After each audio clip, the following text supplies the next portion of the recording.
Pasos para transitar de lo presencial a lo virtual sin dolor. Primero habría que aclarar algunos términos, ¿verdad? Hablamos de educación presencial y hablamos de educación a distancia. Cuando hablamos de una educación no virtual en la educación presencial, decimos que todos los actores se encuentran presentes en un mismo lugar, ¿verdad?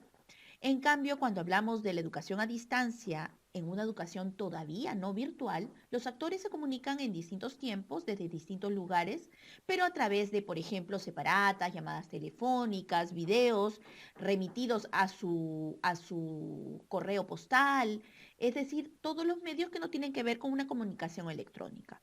En cambio, en educación virtual, cuando trabajamos educación presencial, es que la educación está mediada con las tecnologías, pero los actores se encuentran en el mismo tiempo y lugar. Por ejemplo, aquellas escuelas o universidades que utilizaban recursos digitales, plataformas virtuales, para reforzar algunos contenidos que se trabajaban en el aula, pero tenían sesiones presenciales.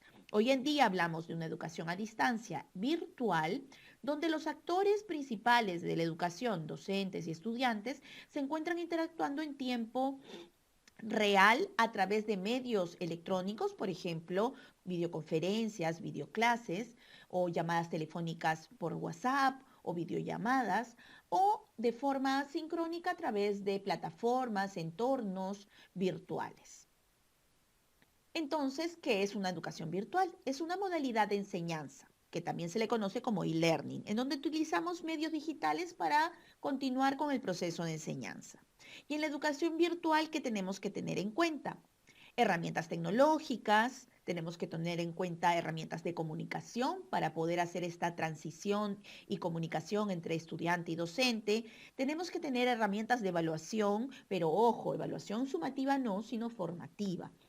Tenemos que también tener contenidos digitales producidos o curados por el docente y un trabajo en forma sincrónica y sincrónica. Cuando hablamos de las tecnologías, no podemos evitar hablar de los modelos de integración de las tecnologías en educación. Y allí comenzamos a hablar de los dos grandes modelos. El TIPAC, que se refiere al trabajo o conocimiento tecnológico, conocimiento del contenido y conocimiento pedagógico. Es el cruce entre esos tres grandes ejes donde podemos hablar ya de una integración efectiva y eficaz de la tecnología en los aprendizajes. ¿Cómo es? Nosotros como docentes manejamos el contenido, el conocimiento del contenido, es decir, manejamos nuestras áreas, manejamos la temática, manejamos el nivel, y además manejamos el conocimiento pedagógico, pues conocemos los modelos, las estrategias, las técnicas, los instrumentos que nos permiten enseñar. Muchas veces los docentes no manejamos el conocimiento tecnológico, es decir, no conocemos muchas herramientas, pero en el proceso, en estas circunstancias en donde la educación ha virado hacia la educación virtual, pues no nos ha quedado más remedio que mirar hacia las tecnologías y empezar a conocerlas y familiarizarnos. Y aquí tenemos que tener algo muy claro. Ante las tecnologías tenemos que tener tres posturas. Una primera de adopción. Adoptamos la tecnología tal cual, es decir, la conocemos, nos familiarizamos con ella, luego adaptamos nuestras metodologías, adaptamos las mismas tecnologías, los mismos recursos que vamos encontrando para recién ahí crear. El cruce en el modelo TIPAC nos dice que tenemos que relacionar los tres ejes de manera que podamos conocer qué tecnologías nos permiten llegar al conocimiento, conocer el contenido de lo pedagógico, conocer la metodología de enseñanza de lo tecnológico y hacer el cruce, es decir, tomando en cuenta lo que quiero enseñar, tomando en cuenta con qué metodología, escojo la tecnología adecuada y la integro. Eso nos dice el modelo TIPAC. El modelo SARM se refiere a sustituir, aumentar, modificar y redefinir. Y aquí vamos de lo más sencillo a lo más complejo. ¿Y esto qué quiere decir? Esto quiere decir que al principio vamos a encontrar una tecnología que sustituye a otra herramienta que estemos utilizando sin cambio funcional. Por ejemplo, las aulas donde los niños utilizan tablets y simplemente hacen una copia de lo que la maestra está mostrando en la pizarra. Estamos sustituyendo el cuaderno por una tablet. En el caso de aumentar, en el caso de aumentar, las tecnologías actúan como una herramienta sustituta, pero como una mejora funcional. Quiere decir que se mejora el aprendizaje gracias a la intervención de las tecnologías. Por ejemplo, cuando utilizamos simuladores o algún juego interactivo en clase. Cuando hablamos de modificar, hablamos de aquellas tecnologías que nos permiten rediseñar completamente nuestras actividades de aprendizaje. Por ejemplo, en este momento los docentes a nivel mundial están modificando sus metodologías de enseñanza porque nos encontramos en un formato virtual. Es decir, tenemos que dar clases a través de videoconferencias, videoclases y utilizando estrategias asincrónicas. Es decir, hemos cambiado y rediseñado las sesiones de aprendizaje. Y finalmente llega el redefinir, en donde sin las tecnologías no podríamos hacer esa actividad. Por ejemplo, cuando utilizamos un simulador de, digamos, una erupción volcánica. Los niños no pueden acudir a una erupción volcánica, ¿verdad? Pero podríamos hacer una interesante clase utilizando realidad virtual y simuladores. Para los paradigmas educativos que nos menciona Howard Gardner, nos indican lo siguiente, que no se debe de enseñar de una sola forma, y esto lo tenemos que tener muy claro los docentes. No tiene sentido dedicarse simplemente a memorizar. Tenemos que enseñarle al estudiante a pensar en el pasado, a pensar en sus experiencias previas, a pensar analíticamente, a analizar cada paso, cada proceso. Y esto es difícil porque a veces nuestros estudiantes no son autónomos. Pensar artísticamente, creativamente, pensar científicamente, utilizando el método científico, preguntándonos acerca del porqué de las cosas y llegando a formular hipótesis y comprobándolas. Finalmente, lo disponible no determina lo que se debe enseñar. Esto quiere decir que no porque tengamos muchos recursos digitales vamos a utilizarlos todos. No pequemos con herramientitis ni activitis, ¿verdad? No utilicemos los recursos por utilizarlos, no utilicemos los dispositivos por utilizarlos. Entonces, ¿cuáles serían los pasos para no sufrir y migrar de una presencialidad a una virtualidad? En primer punto, seleccionar las estrategias que vamos a utilizar pensando en nuestro estudiante. Ese estudiante tiene unas características particulares y tenemos que seleccionar aquellas estrategias que sean sincrónicas y asincrónicas. No todo lo vamos a llevar de lo presencial a lo virtual inmediatamente. Las metodologías son distintas, tenemos que pensar con un chip distinto. ¿Y cómo es ese perfil del estudiante? Tomando en cuenta el perfil del estudiante, él se comunica inmediatamente, necesita retroalimentación casi de inmediato. Accede a una gran cantidad de información. En muchos casos los estudiantes pueden acceder al Internet y pueden contar con esa información. Ahora, aquellos estudiantes que no tienen facilidades de conectividad, con ellos podríamos trabajar el entorno familiar, el conocimiento familiar, el conocimiento ancestral, la ubicuidad, la posibilidad de aprender en todo momento y en todo lugar. El estudiante está acostumbrado a aprender en todo momento y en todo lugar y está acostumbrado a realizar una interacción, siempre con sus pares, siempre con el docente y siempre con el contenido. Ante esto, ¿qué tenemos que determinar? Aquellas estrategias sincrónicas. ¿Y esto qué tiene que ver? Más social e interactiva con el docente. Estas metodologías o estrategias sincrónicas nos permiten realizar una interacción muy activa entre docente y estudiante, ¿no?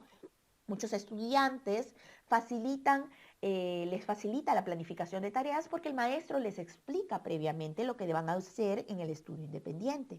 Se pueden desarrollar estrategias maravillosas de colaboración. Hay herramientas muy sencillas, desde un simple grupo de WhatsApp hasta paneles y pizarras interactivas. ¿Cuál es la desventaja o el desafío? Hablemos de desafíos y no de desventajas. Pensemos en positivo. Los tiempos en común. Es muy difícil coordinar con los estudiantes y las barreras tecnológicas que en todos nuestros países estamos viviendo. No todos los estudiantes tienen conectividad, no todos los estudiantes disponen de dispositivos electrónicos en casa o de repente los comparten con sus padres, con sus hermanos. En muchos casos, lo único que tienen acceso es a la televisión o a la radio. Las estrategias sincrónicas, podemos hablar de estrategias expositivas y de participación colectiva, como por ejemplo las videoclases, en donde podemos establecer un formato de debate con los estudiantes en grupos pequeños. Podemos hablar del chat, por ejemplo, el WhatsApp, y también aquellas centradas en la individualización de la enseñanza. Por ejemplo, exposiciones individuales, que no necesariamente tienen que ser utilizando plataformas virtuales, ¿no? Podríamos pedirles mandar un video por WhatsApp y perfectamente serviría para la exposición individual. Aplicación de lo aprendido a través de prácticas, a través de trabajos, y ahora lo vamos a ver con detenimiento en el segundo paso. Y portafolios. Algo muy importante es realizar la metacognición con nuestros estudiantes y procurar que piensen en el portafolio, en su proceso de aprendizaje, en cómo lograron los aprendizajes.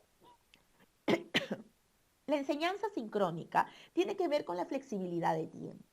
De acuerdo a los niveles del estudiante, se toma en cuenta su progreso, sus características y permite una ubicuidad. ¿Cuáles son los desafíos? El aislamiento. El estudiante cuando realiza estudio independiente se siente un poco aislado.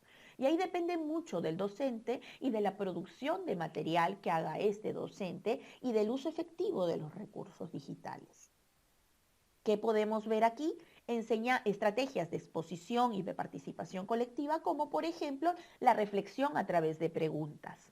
Podemos trabajarlo de tipo formato grupal, a través de llamadas, a través de videollamadas o a través de plataformas en donde los estudiantes puedan compartir su opinión. Tablón de anuncio, paneles, muros interactivos donde los estudiantes puedan dejar sus ideas.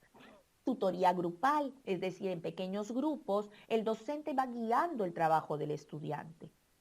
Aplicación de lo aprendido a través de trabajos prácticos, guías de estudio y la reflexión a través de las preguntas, sobre todo la metacognición.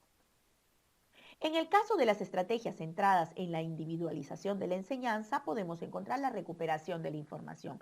Le damos un tema de investigación y ellos comienzan a producir y a recuperar información, a organizarla y a gestionarla. Actividades interactivas como juegos podrían reforzar lo trabajado en lo sincrónico. La práctica, las guías de estudio, de trabajos prácticos, experimentales, para que los estudiantes vivan lo que están aprendiendo en teoría. Reflexión a través de preguntas, otra vez el componente de la metacognición tiene que estar presente en la educación, así sea la sincrónica. La tutoría individual, a través de mensajería, a través de portafolios también, para guiar al estudiante en su propio estudio. Y aquí metemos las metodologías ágiles de enseñanza, aquellas que nos permiten trabajar y rescatar la autonomía, reforzar la autonomía, la metacognición en nuestros estudiantes, ¿verdad? El trabajo colaborativo, por ejemplo, formando comunidades de aprendizaje, el trabajo por proyectos, en donde resuelven una problemática, el aprendizaje invertido, donde el material va con antelación antes de la sesión sincrónica, el experiencial, que viene desarrollando vivencias, reflexiones acerca de las vivencias del estudiante, que sirve mucho en contextos interculturales y rurales.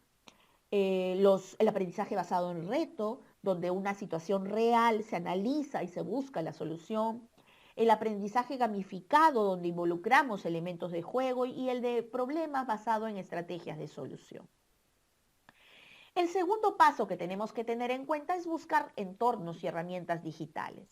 Y esta búsqueda de entornos digitales nos lleva a analizar una cosa, que son las TIC, las TAC y las TEP. Reis nos dice que las TIC son las tecnologías de la información y comunicación, ¿verdad? Que tiene que ver con las redes personales de aprendizaje. Las TAC serían las tecnologías de aprendizaje y conocimiento, porque las tecnologías no se quedan en la mera gestión del conocimiento, sino que buscamos aprender. Y las tecnologías de empoderamiento y participación tienen que ver más con la comunidad. Entonces, ¿a qué llamamos los entornos virtuales de aprendizaje? Son espacios de interacción y generación de aprendizajes, tanto individuales como colaborativos. Y aquí todos tenemos nuestros espacios de aprendizaje. Por ejemplo, yo tengo redes sociales que me permiten difundir conocimiento y trabajar con otros equipos interdisciplinares. Tengo plataformas que me permiten dar clases, dar sesiones, establecer grupos de trabajo y de aprendizaje. Tengo herramientas de comunicación como el Zoom o el WhatsApp que me permiten interactuar con mi estudiante, y tengo herramientas que me permiten curar y crear contenidos.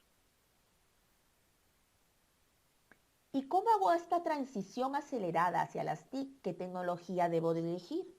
Primero tengo que preguntarme qué quiero lograr en mis estudiantes. Es sumamente clave pensar en el estudiante antes de mirar una tecnología. No se compran tablets a discreción si no se sabe qué se va a hacer con las tecnologías. Esta TIC la puedo utilizar y la puedo aprovechar, o puedo aprender y utilizarla. Paremos de sufrir. Los maestros no necesitamos sufrir frente a la tecnología. La tecnología debe ser nuestra amiga. Atendemos la diversidad de estilos, y acá las tecnologías nos permiten trabajar distintos tipos de recursos pensando en las distintas características de nuestros estudiantes. Y aquí viene la explicación sobre la enseñanza sincrónica. En este momento todos estamos dando videoclases, pero no bastan las videoclases. Podemos intercalar, por ejemplo, con muros como el Padlet, herramienta muy sencilla, en donde podemos colocar evidencias del trabajo realizado por nuestros estudiantes. Por ejemplo, aquí vemos los trabajos realizados por mis estudiantes.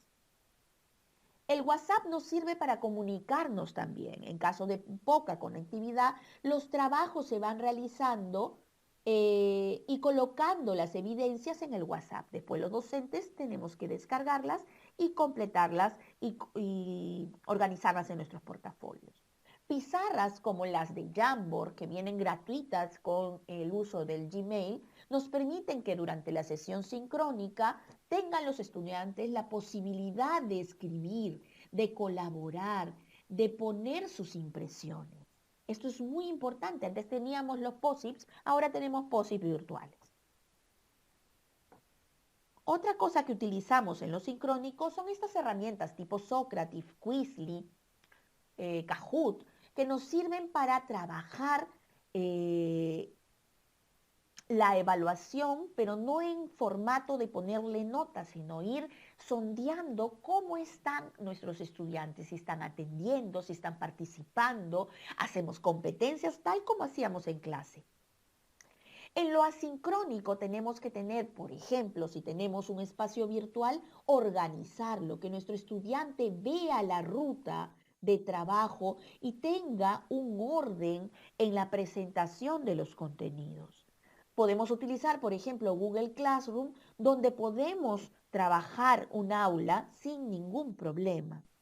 Podemos usar portafolios utilizando el Google Sites para crear portafolios a medida del estudiante. Podemos hacer un portafolio de nuestra clase con todos los materiales que queremos que lean y luego pedirles a los estudiantes que hagan lo propio.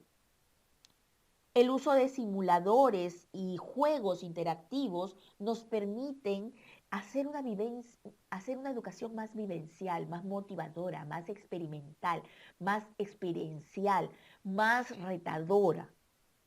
Podemos utilizar herramientas como Flipgrid que nos permiten colgar videos. Algo que extrañamos mucho los docentes en la virtualidad son los debates, escuchar a nuestros estudiantes, verlos. Estas herramientas nos permiten jugar un poco con esa sensación de estar juntos nuevamente. Podemos fomentar debates de manera asincrónica, de tal manera que los estudiantes ingresan en el momento que necesitan. El punto 3 sería curar y producir contenidos. Y la curación de contenidos tiene que ver con investigar materiales, encontrarlos, filtrarlos, seleccionarlos de acuerdo a mis necesidades, organizarlos debidamente, agruparlos, editarlos, compartirlos. Quiere decir aprovechar todo ello que ya otras personas realizaron. ¿Y qué tengo que hacer para curar contenidos? Lo primero es identificar los resultados de aprendizaje y filtrar las fuentes contextualizando y adaptando. Hemos dicho que podemos reutilizar recursos, pero siempre enfocados en lo que quiero lograr. El foco siempre va a ser los resultados de aprendizaje de nuestros estudiantes. El segundo paso para curar contenidos es elegir estrategias con las cuales vas a trabajar y evaluar qué puedes hacer y qué necesitas. No me voy a complicar la existencia utilizando recursos que no sé utilizar, herramientas que no estoy en posibilidades de utilizar, o peor aún, que mis estudiantes no pueden acceder. ¿De qué me sirve colocar un muro virtual si mis estudiantes no tienen conectividad? Punto 3. Seleccionar contenidos y herramientas, ordenándolas y organizándolas. El material no queda tal cual lo encontré, lo organizo y le pongo indicaciones, adapto y modifico. Y esto es clave. No podemos tomar tal cual encontramos las cosas en Internet. Tenemos que analizarlas, depurarlas y dárselas a nuestros estudiantes. El punto 4 y final sería, el paso 4 y final sería el de acompañamiento y evaluación del estudiante. Y acá respondemos a un modelo de tutoría bastante ágil, donde el docente es comunicador, acompaña al estudiante, lo orienta, facilita su aprendizaje, genera la autonomía en el estudiante, sostiene y promueve prácticas activas con el estudiante y es empático. Y la evaluación debe elegir el método e instrumento más apropiado a la actividad. Y recordemos que tenemos actividades asincrónicas y sincrónicas, que debemos recoger evidencias de los aprendizajes, de los logros de nuestros estudiantes. Y para ello podemos hacer uso de herramientas que nos sirven para hacer un termómetro de clase, una fotografía instantánea de la clase, como el Kahoot, por ejemplo. Vamos viendo cómo van trabajando nuestros estudiantes y si están comprendiendo lo que les estoy explicando. Podemos hacer una evaluación en proceso utilizando, por ejemplo, muros, en donde nuestros estudiantes van dejando evidencia de lo que van aprendiendo, van generando portafolios, van generando bitácoras, van haciéndose seguimiento entre ellos y pueden aplicar una coevaluación.